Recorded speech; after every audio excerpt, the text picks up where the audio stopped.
to the Fermented World Homebrew channel. Today we are bottling the MEAD On Mass, which is the 23 litre batch of traditional mead that I brewed, and then we separated it into 5 demijohns, back sweetened, added stoppers and added flavourings too. Now some of them seemed to carry on fermenting, still got some activity going on bubble wise, but it's nothing that's going to rock the boat. So we're going to be bottling these. We're going to be doing them by the cleanest first, so which means one that's got no debris, which looking at it, it's probably going to be the chili one, the rainbow tea, no, the chili, the saffron, the rainbow tea, then the mango and coconut, and then we'll do the coffee one, because the coffee one's just filthy. It's going to cause no end of dirt. Probably going to bring it through and end up in the bottles as well, but it is what it is. Such is life. I'm sure it won't matter. And yeah, I'm going to clear a bit of room and then we'll get started. So we're going to take a small taste of each one of these, and then we're going to be sterilising each bit of equipment again, just to make sure that there's no contamination whilst crossing over. Move this one just so that they're all out of the way, like so. I mean, they've all got quite a distinctive colour. You couldn't really mix them up, other than you could probably mix up the mango and coconut one and the chili one. Now looking at it, it's pretty clear, to be honest. It's not all that bad at all. It's got a little bit of haze to it, but it's going to be sat in a bottle until Christmas anyway. So let's get it bottled. First things first, we're going to remove the lid. Now I'm just assuming that all of these are the same. We know they're not, because we know that one or two decided to carry on fermenting ever so slightly. I'm not too bothered about that at all. It is what it is. Also, apologies if the quality's a little bit crap on this video. I'm having to use an old phone because I've misplaced the one that I use normally for my videos. I have no idea where it's gone. I haven't used it for a week. I've gone to look for it where I thought it'd be, and it is not there. So I've had to reuse a really older phone. So if there's any quality issues, I am very, very sorry. I will try and find the other phone. But the gist of it's the same anyway. As long as you can hear me and see roughly what I'm doing, we're good. So we'll swap. Oh, first of all, let's have a taste. This is the chili one. Now, I was quite disappointed with the end result of this one. It didn't seem to have much chili flavour. There wasn't a great deal of spice. So yeah, it was a bit underwhelming. I was hoping that it would be really, really good, considering we haven't fermented any of it.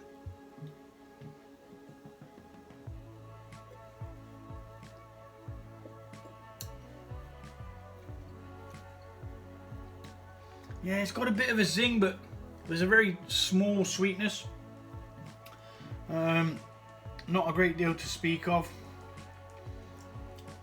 Yeah, a bit disappointed. But again, we're going to bottle it and we're going to drink it because, you know, we've brewed it. That's how it bloody well goes.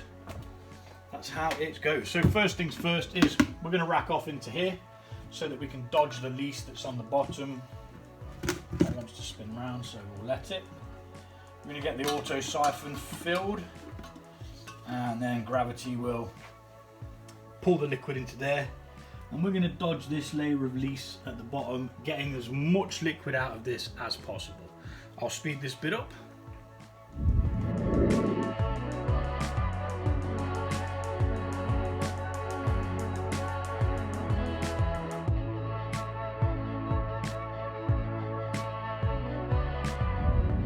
So I speed the racking off because it takes a little bit of time and it saves me waffling on.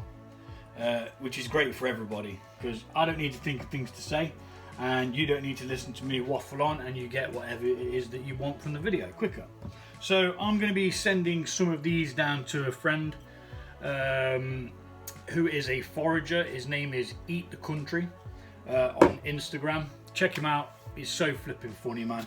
And I like to send him a sample of what I'm doing, and he always gives me some feedback on what he thinks. So yeah, a little Christmas present for him. He doesn't know he's getting it yet, but it'll turn up just before Christmas and he'll be able to drink them and tell me what he thinks. So we need to bring this down, and I'm going to gently stir it with this, and I'm just going to try and release any CO2. I mean, we're getting quite a lot of bubbles coming up now, so you know, it could have been CO2 in there that was causing the bubbles, the visible bubbles. Crikey, that is a lot of CO2 coming out.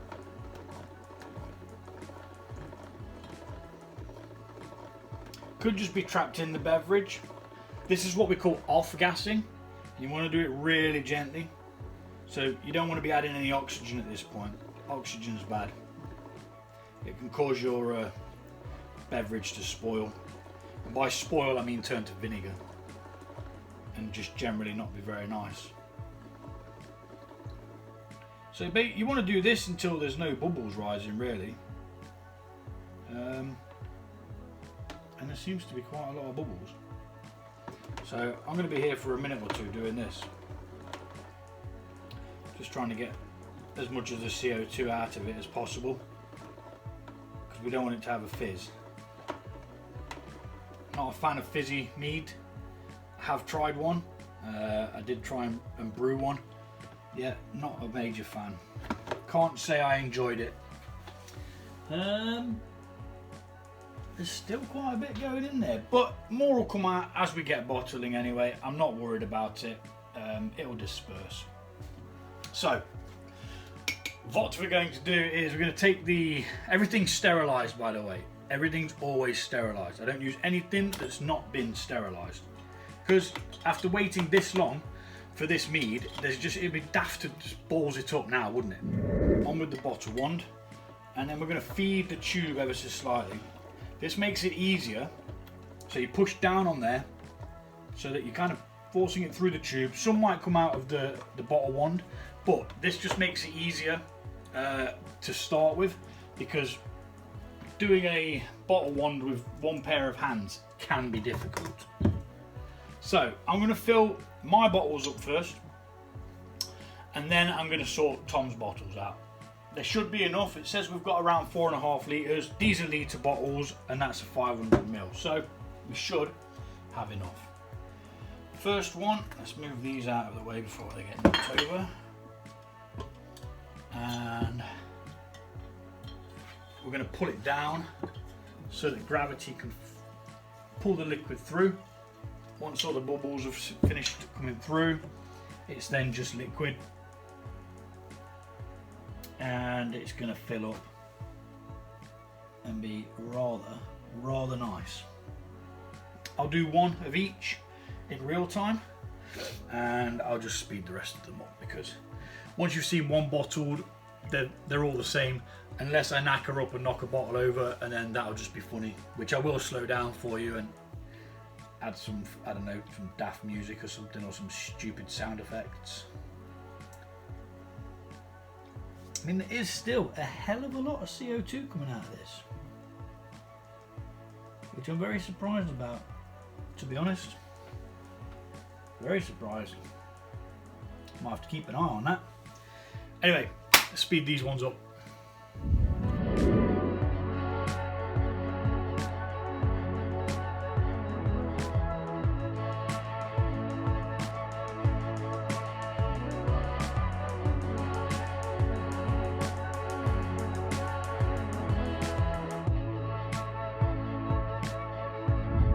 Okay, so that was pretty successful. We got 4 litre bottles and one for Tom. And his is going to be bottle capped. So you buy this bottle capper and you just buy the caps, sterilize it, sterilize the caps, put it on, solid as a rock. You need a bottle opener to prise that off now. All this is going to get re-sterilized. We're going to lock these off, dry them off with a paper towel, and then write down what they are, the date they were bottled, because that gives you an indication of when it's been in there for a month. That's normally how long I leave it, but we've got under a month until Christmas Day now, so you know it's going to be whenever the kids break up, I'm going to open the first bottle, and then the rest will be history. So yeah, paper towel, clean them up, and then put them in the store. They're going to go sit in a cool environment where they can just relax and, you know, mellow out a little bit, so to speak. And yeah, back in a minute and the bottles of water. Okay, that's all been sterilised.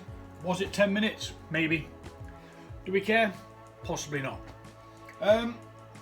It was in for a good period of time. It might not have been 10 minutes, could have been a little bit more. I wasn't sure because I was scoffing a sandwich. Anyway, the saffron mead is where we're at now. Again, this one I wasn't too sure of. At first it's nice, it's kind of got an aniseed-ish kind of taste to it, which I do like, but then it had this really earthy flavour. I'm not sure whether doing this again but having it heated at the beginning would create a much nicer flavour. So I didn't put the other load of saffron in that I was going to use because I was a bit disappointed with the way this turned out. I was going to double up if it wasn't all that good, but yeah, overall it's not bad. It's not a bad mead. I'd probably just try a different way of doing it before I say this is a banger, blah blah blah blah. But yeah, we're going to go through the same process as we have done with the others. First things first, we're going to taste it again because I just like tasting things. It's a great excuse to be Thursday, nearly 3 o'clock in the afternoon and drinking. Although not technically drinking, because it's not like we're having oodles and oodles of it. So I'm going to grab a little bit like that. Not too much. We don't want too much. We want to bottle it. Yeah, the smell's still there.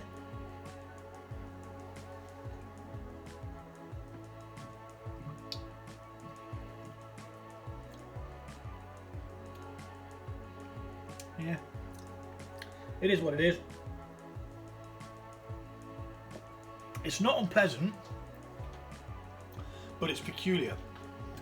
Now maybe my unsophisticated palate can't deal with saffron, but if you ask me, that looks like iron brew. Unfortunately, it doesn't taste like iron brew. Ooh, there's a mead, iron brew mead. But how would you do that? I'm sure I could figure out a way. Might get sued by iron brew though.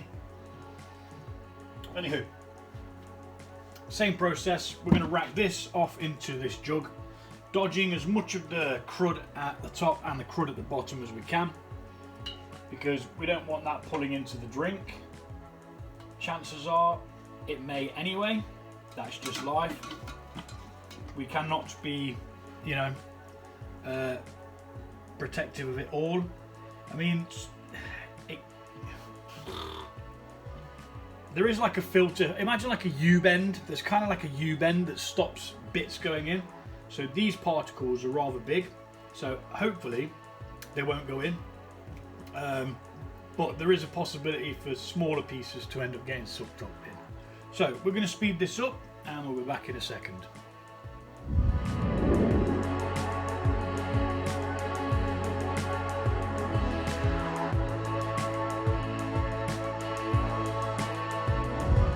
I think we did really well there. They wanted to get through, but they were kind of getting clogged, which is always good. I know it normally sounds bad, but if you start getting that coming through the bottle wand, there's going to be no end of trouble. I've done it with hops before when I'm using a bottle wand in a beer, and the hops have been thrown in. It's caused no end of trouble because the hops just clog it up and you're forever undoing it, resetting it, going again, and it just takes forever. So yeah, we got about 3, I want to call them sprigs, maybe 3-4 sprigs in here. So with something sterilised, I'm going to scoop them out. There's one.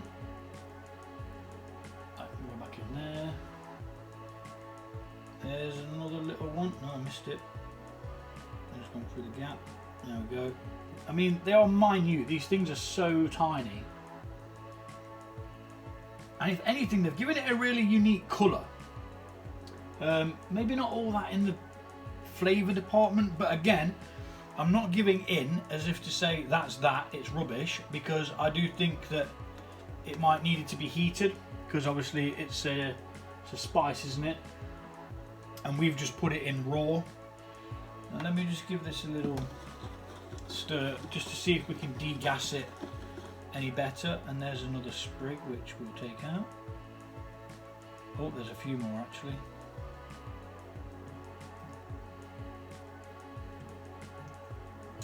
Might not be able to get them out. They could become problematic. So gently stirring just to try and release any CO2 that's trapped in there. As you can see from the first one I did, there was quite a lot in that one.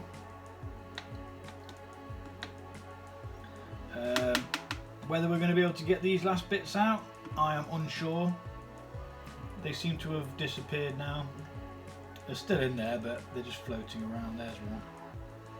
But without the sucker, I'm not going to be able to get them out.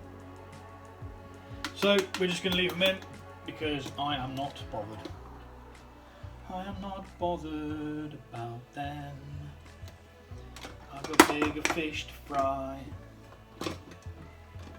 Make sure there's none left on the auto siphon. Well, that one's come to the top now. I think I might be able to get that one. Yeah.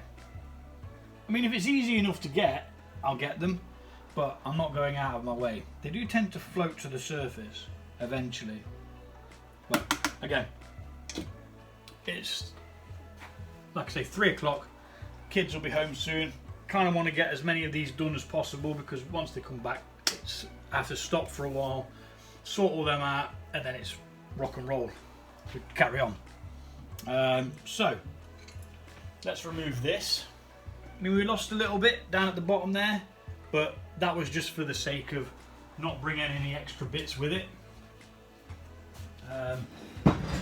The other half of my sandwich is calling me, but I shall resist. I shall resist the siren. So extend this, put it in like that. We're going to get the bottle wand. And we're going to attach it to the auto siphon. As before, nice and firm. We're going to preload it, which means push the bottle wand in, and then we're going to draw some liquid into the tube. Then we hoist this up here. We grab us some bottles.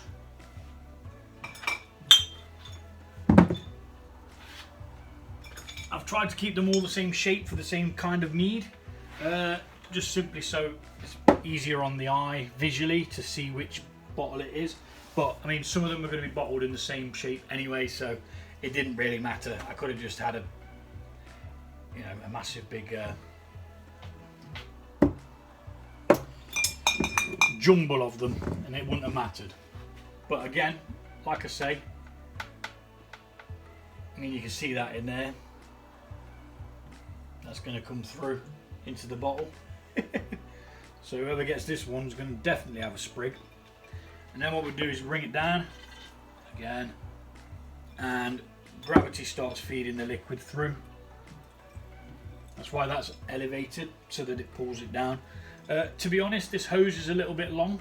It could be shortened, but I do use it for other things as well, so it's pretty pointless me shortening it.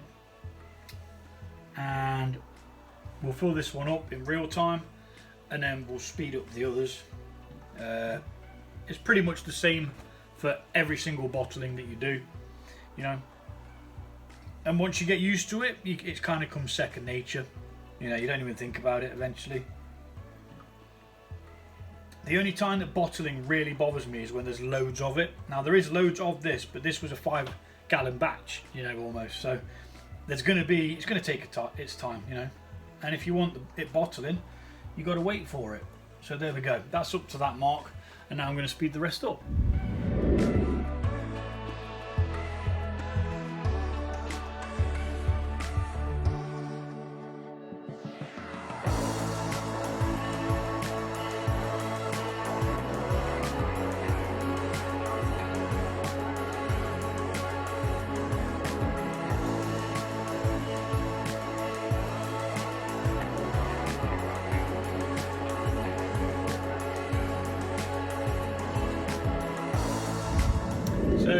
there you go, I did spill some. And luckily for you guys, it was on a time lapse, so there was no sound. But yeah. Normally I use these bottles like this, but they've got swing tops on, which are like this. This has got a beer in that I bottled yesterday, which is why you might see me keep looking up at the sky at it, because I want to see whether it's making any bubbles, because if it's not, it's going to be flat, and I'm not going to be happy about that. Because I followed the damn instructions, and it should not be flat. This is the problem with cold crashing. I don't like it. I don't like it. And by the way, cold crashing is where you put a beverage in a cold environment and it makes it all just clear out really, really quick. Well, that's all them done, and there's still quite a bit left, so we're going to just top these ones off a little bit. And we'll be back for the next video.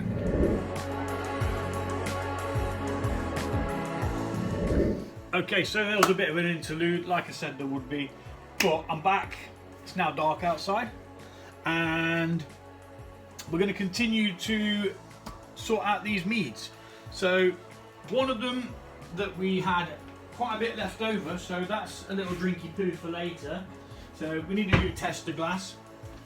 Now this, out of all of them, is one of my favourite meads I have ever done. I am going to do another version of this because it's just that flipping nice.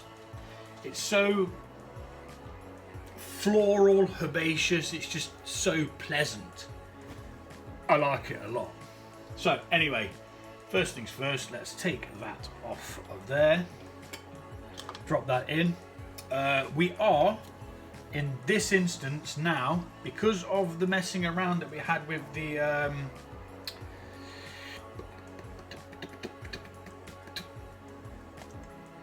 saffron and the pieces going up through it and clogging it all up, I am using what I did say, which is a muslin sock. I'm going to put that around the auto siphon, and I could attach it, but there's really not much need. As I wrap it round, it's going to stop any of these bits of tea, the petals and so forth. It's going to stop any of that going into the beverage. Now, because a couple of the bottles of the saffron one has got a couple of slithers of it floating around in it for good measure. But we're going to use this time, which will stop that from happening, which has been sanitized, of course. Sanitize, sanitize, sanitize. Absolutely everything. So a quick taste, which I'm really looking forward to, because this, like I say, this is my favourite. Not too much though, because we do want to fill the bottles up. And if there's any left, then there's another drinky poo. I mean, straight away, the aroma that comes off it is just pleasant. It's extremely nice.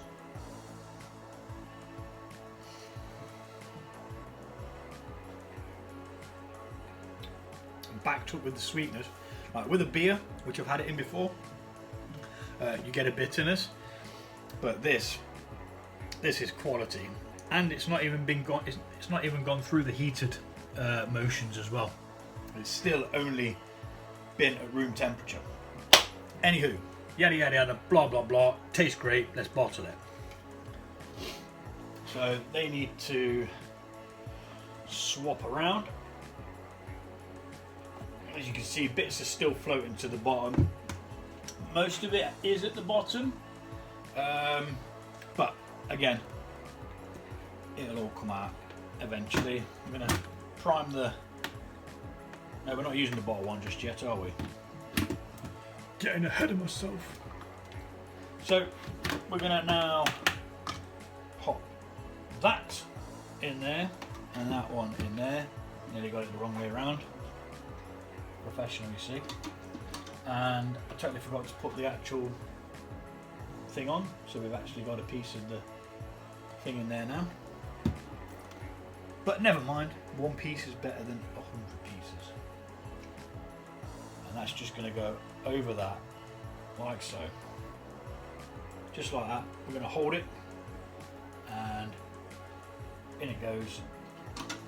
And it'll be able to draw all the liquid through with leaving all of the pieces of tea and the petals and the saffron, again, because this does have saffron in. It's a very small amount in, but I mean, you can see it, look, it's sticking to it already. It just wants to be in there. And these pieces are a bit smaller than the saffron as well. So I'm going to speed this bit up and we'll be back momentarily.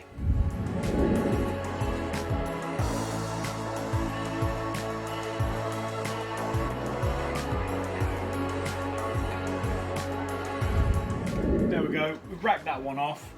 Let's just get this muslin sock over in the sanitizing liquid and rinsed off a little bit. It does have bits of tea on it, which it's not a bad thing, but I'd rather them not be on there. So I want to rinse them off, ready for the next lot.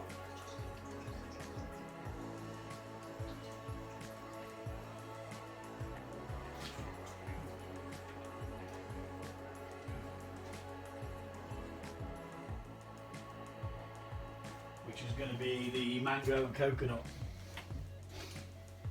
So we lost a little bit more than expected there, but again, that's got a lot of nasties in that you don't really want to pull with it.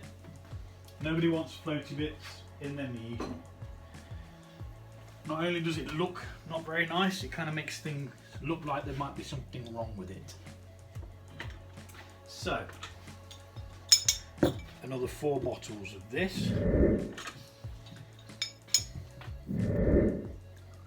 Note how this is up so that none of the liquid collects in the channel or in the tunnel, whatever you want to call it. But it collects behind this bung, so as we push that down, it starts pushing it through straight away instead of it being behind the bung and then coming up through the tube. So just a little bit into the hose, like that, and bring it over to all one. Just make some room so we can see what we're doing. And we'll pull it down. Get gravity doing its job. And then this will just fill up. Again, like I say, this is, let me get the actual package out. No, that's not it. Many ingredients, many ingredients. Need to sort through this cupboard actually. So this is the tea mix that I used. Bought this from Amazon. If you type in Earl Grey Rainbow Tea, you should be able to find it. It's premium, so it does have a cost with it, but if you like tea and you like floral flavours and things like that, even if you just like the smell of flowers, you are going to really enjoy this beverage. So I definitely one of my favourite meads, and it's not even done the way that I think it should be done. So we're definitely going to be revisiting this one very shortly. Like probably in the next week. Because after these are bottled, I actually have no mead fermenting. Now there's one that I have got on the cards which I need to go and forage for before it's too late. But more about that when it's time.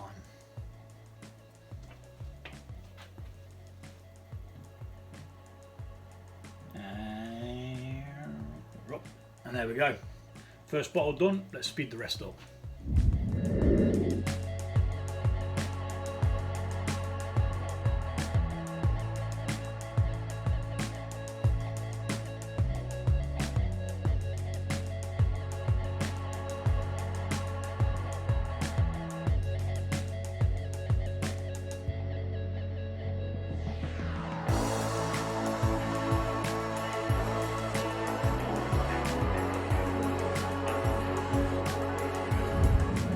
So again, we're just going to dry these off so that we can write on them, because if you try and write on them with a whiteboard pen while it's at all slightly moist or whatever, you will fail and your whiteboard pen won't work.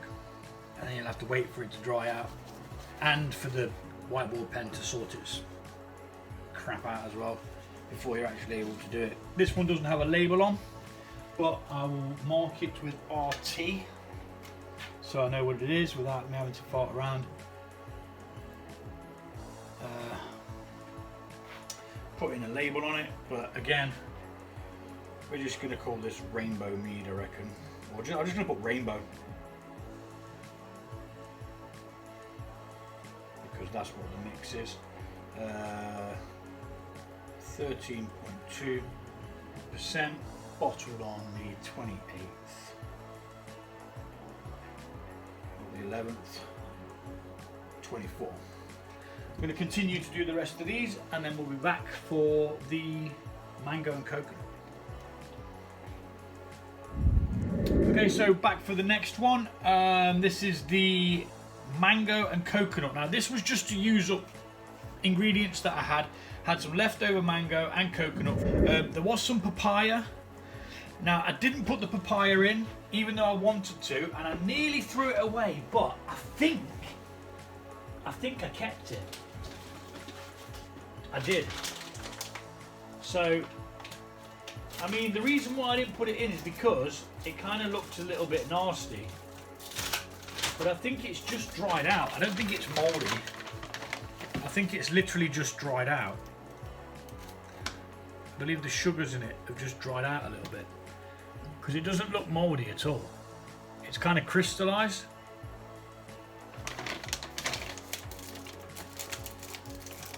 And I kind of wish I'd have put it in,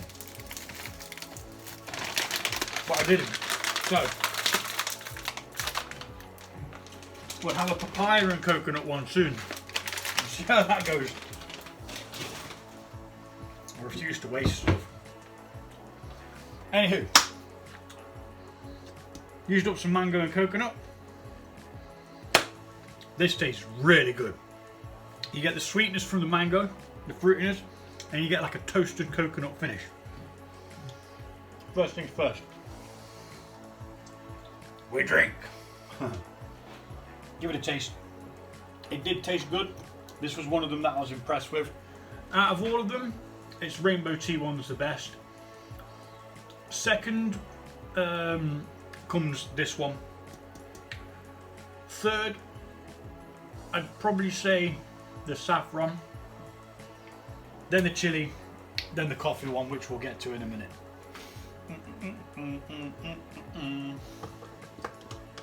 So a quick test. Like I say, I'm not doing hydrometer readings. I am just saying that they are all the same. Just for the sake of it, because I can't be bothered to do hydrometer readings. I'm just saying they're all 13.2%, which is what they were at beforehand. Although some of them did, you know, ferment a little bit further. Yeah. Definitely get the fruit. Can't smell the coconut.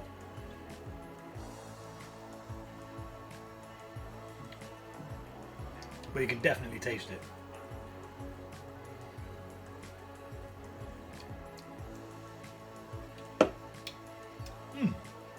It's good, yeah. To say it was just stuff that was going to get thrown away, that's the only reason why this one was put together. So, we need to rack it off. We're going to be using the muslin sock again, which has been cleaned or sterilised, simply because we don't want the bits of mango coming through it, or the coconut. So, in that goes, and as you can see, it's just washed all that out of the way, and as soon as we start getting this suction going, we're going to see all the bits sticking to the thing, and that's what we are trying to stop happening. It could have probably been better if the mango and the coconut was fresh, but again, it still definitely worked. It's a beverage, it's drinkable, it's nice. And it's got alcohol in. And this muslin sock thing does work really, really well.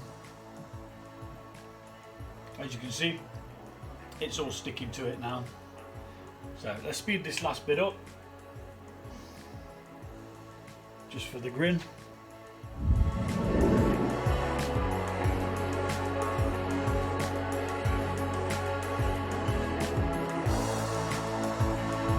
Skadoosh. And same again, I'm going to attach the bottle wand to the auto siphon. Nice and firm. We're going to prime it, which means just get a bit of liquid going through the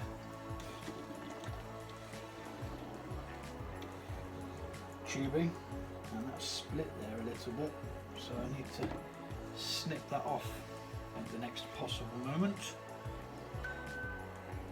Otherwise it could be coming off at some point, which we do not want. Grab our bottles.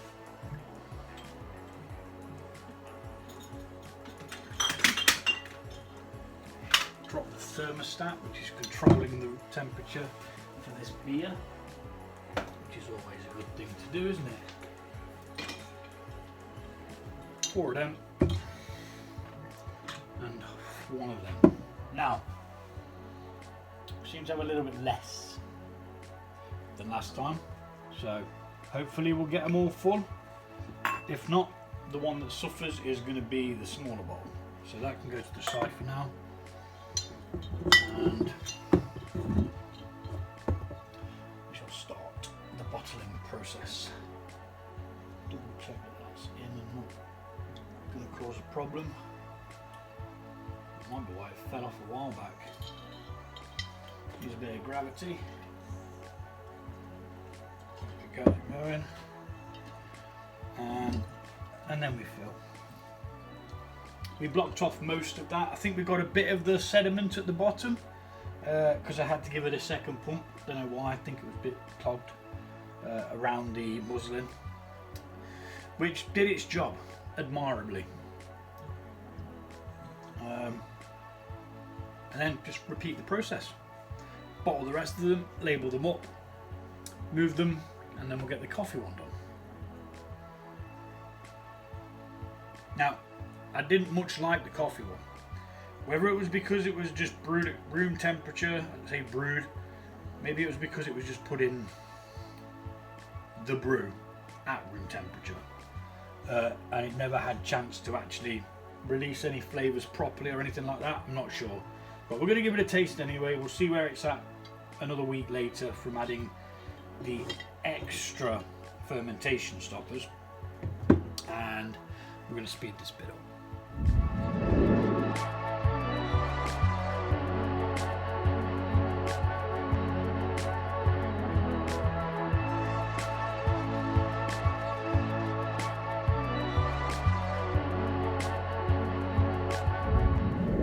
Okay, final one, the coffee one, the one that's going to make the most mess.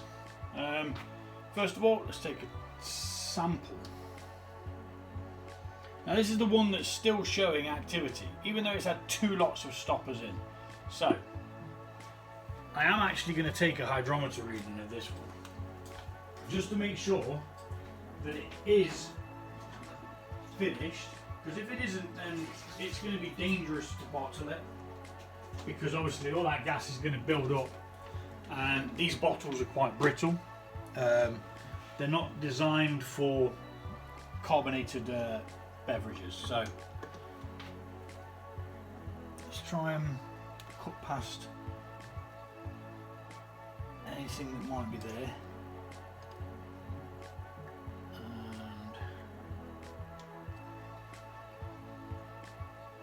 And if anything, it's got a really nice colour. I call it like an oak colour.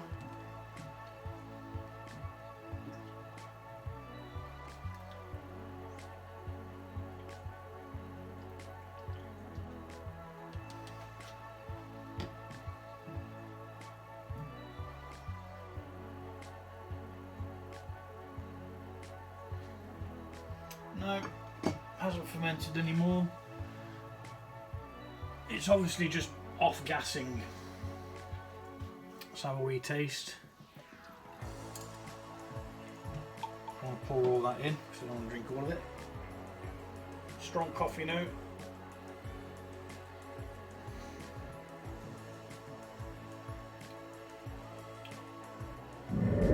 It's actually tasting much better.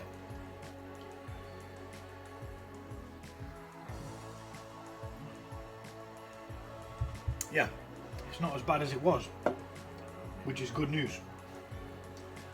So, let us commence with the bottling of this one. And we've got a right mash up of bottles, which will annoy some people, but I hope it does. Whoosh.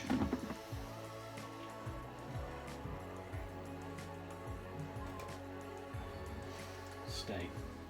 Play ball. Right. Didn't really need all these bottles here just now.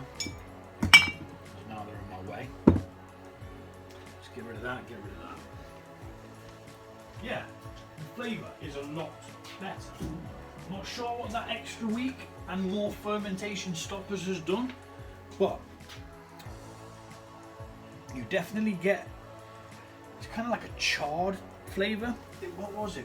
I can't remember the name of the actual, it was Ethiopian coffee. I don't know whether that's got something to do with it. Who knows? I mean, it's not amazing. I do think that the coffee one that I did before was better, which I used a cold brew coffee, and I'm doubling up on these bags because obviously the coffee grounds are a lot smaller. So the other mesh bag is for catching hops here, and then this one is normally used for holding hops, is what I use them for. So in it goes. We might have to force it in,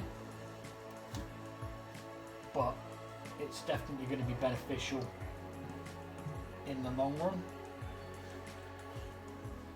Really did not want to go in, but anyway,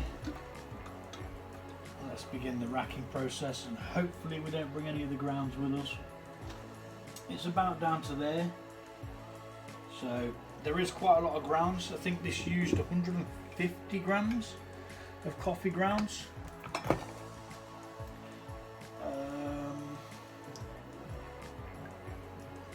Yeah, so let's speed this bit up. Probably let go of that, it's wedged in there.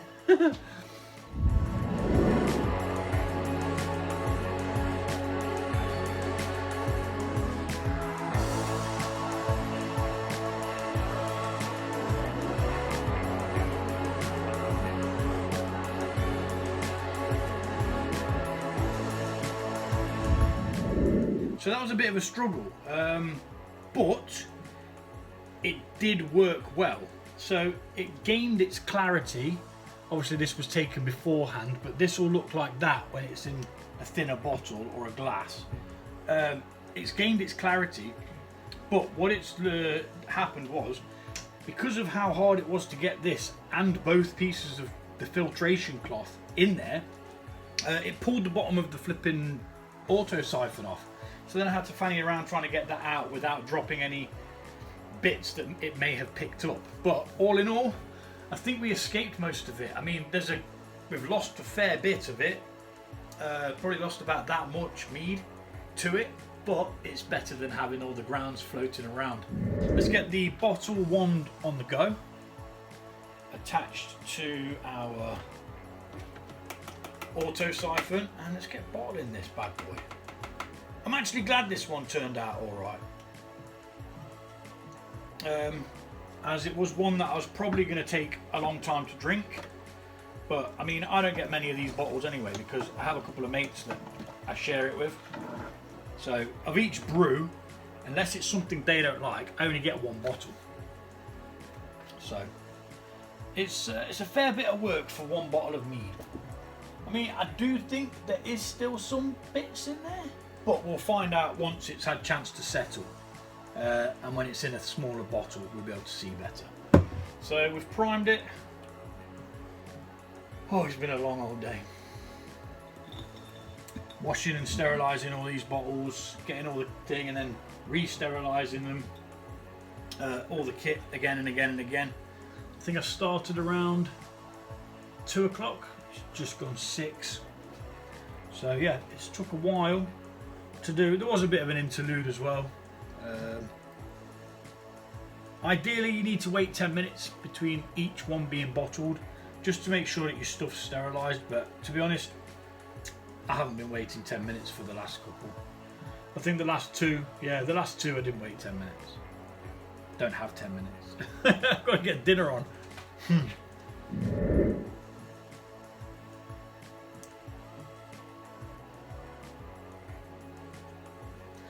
And there we are. The first bottle is bottled. Now let's hold it up to the light and you should be able to see through it. Okay, yeah, we do have some particles in there still floating around, but it is minimal compared to what we would have had if we hadn't put both of those cloths on. Because coffee grounds will get straight through the muslin, but the one that's for my homebrew beer, that's a lot finer. It doesn't give as much, so that caught the majority of what was floating around, which is good. So I'm going to fill these and I'm going to get them labelled up, get this one capped off, and that'll be the end of the video. So thanks for watching and I'll see you all soon.